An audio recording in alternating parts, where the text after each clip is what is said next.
the average Paul Kagame supporter. How Rwanda learned to clap in unison. Written by Gabriel Ndayishimiye. Scene 11. The pen is my last tether, my final pretense of volition.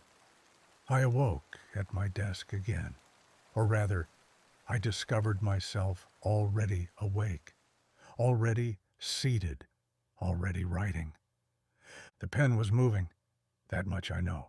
The letters were forming one by one, fluid and terrible in their certainty. My hand did not tremble.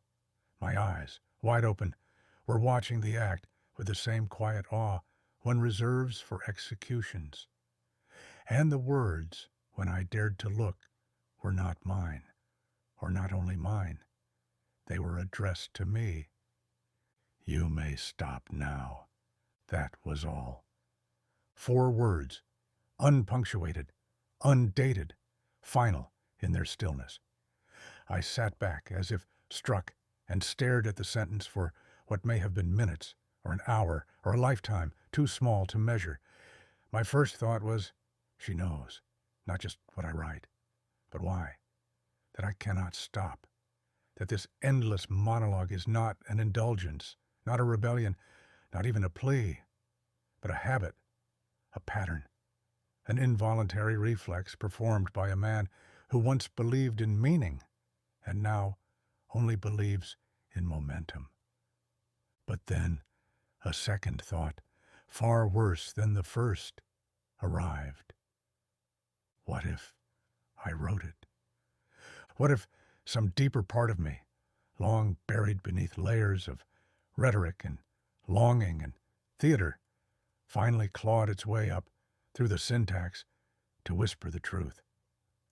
That I have said enough, that the performance has lost its audience, that the walls are not listening, that the ceiling is empty, that she has moved out, or worse, that she was never there at all. Do you understand what I'm saying?